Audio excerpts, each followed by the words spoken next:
Tetapi saat itu saya merasa bahwa Gigi itu paham kondisi bapaknya memang butuh sebuah treatment secara medis. Gigi pasti tegang. Lebih cenderung kalau buat saya itu takut, bukan sedih, tapi khawatir.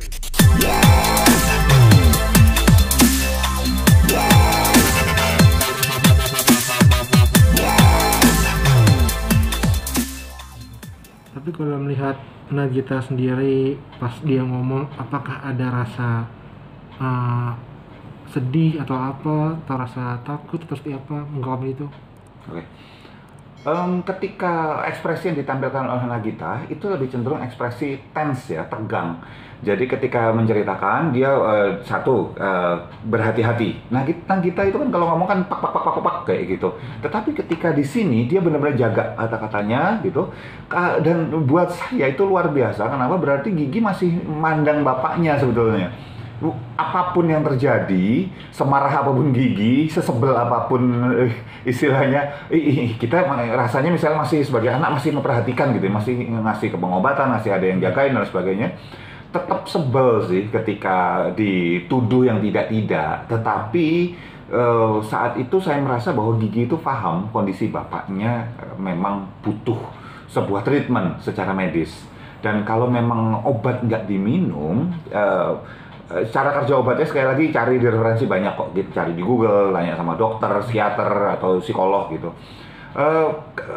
Itu akan membuat kondisinya semakin parah dan efeknya apa? Bisa ngomong macam-macam. Dan dengan era informasi seperti sekarang ini, era digital seperti sekarang ini, dengan mudah orang bisa kemudian langsung memviralkan.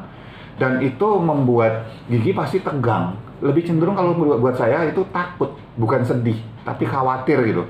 Khawatir bahwa nggak bisa diselesaikan dengan baik gitu. Dan kalau dari ibunya sebelahnya itu lebih cenderung sebel ya, marah, small anger gitu ya, marah karena ini tegang sekali bagian, walaupun tersenyum kelihatan tersenyum tapi ini tegang nih. Ya mungkin setelah sekian tahun melalui bertahun-tahun masalah segala macam sebagai pasangan juga mungkin lama-lama nggak tahan juga misalnya. Ini semua dari opa itu. Iya. Berarti ini butuh penanganan dari medis dari psikolog lagi ya. Opa Gideon, kalau kita bisa kasihan sama Opa Gideon karena kondisinya yang memang butuh sangat bukan cuma butuh, sangat membutuhkan penanganan medis. Jadi para pakar kesehatan mental, psikiater, psikolog ya, psikoterapis. Tetapi masalahnya adalah bisa dibayangkan nggak kalau kita misalnya itu kasihan, gimana keluarganya yang bertahun-tahun ngadepin kayak gitu. Saya juga kasihan sama Gigi, Raffi, ibunya Gigi. Ya, tetapi kan ini sebuah permasalahan yang sekali lagi ini cuma puncak gunung es. Karena sebenarnya di Indonesia banyak sekali kondisi kayak gini.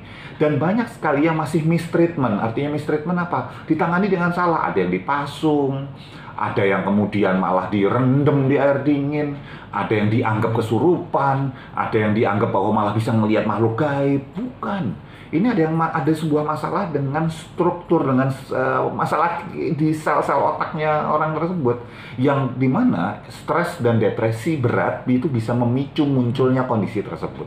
Ini butuh penanganan medis. Jadi sekaligus supaya pemirsa semua juga paham kalau ada di sekitar kita seperti itu, segera cari bantuan medis. Terakhir Mas, apakah juga faktor karena kesepian itu loh, yang dikunjungi sama anak? Gitu. Kalau misalnya kita sebutkan bahwa ini faktornya karena kesepian, berarti kita menganggap bahwa kondisinya baru-baru ini. Tetapi ada dua faktor yang bisa kita bahas di sini.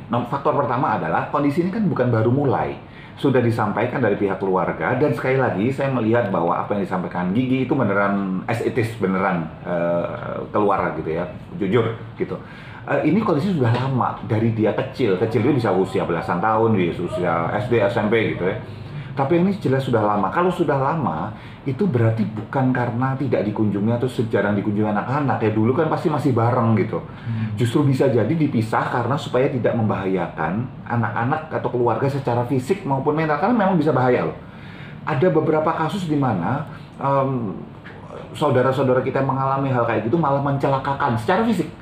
Apakah itu mukulin, apakah itu sampai melakukan penganiayaan segala macam, bisa karena mereka realitasnya beda dan mereka bukan jahat, mereka realitasnya itu beda, melihatnya bisa jadi melihat itu sebagai sebuah hal yang membahayakan justru gitu, maka yang dipukulin nih.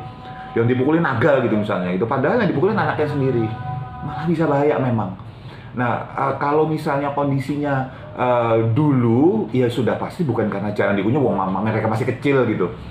Atau yang kedua, karena merasa bahwa memang jarang dikunjungi, misalnya jarang merasa atau jarang atau sering kan masalah ini ya, persepsi.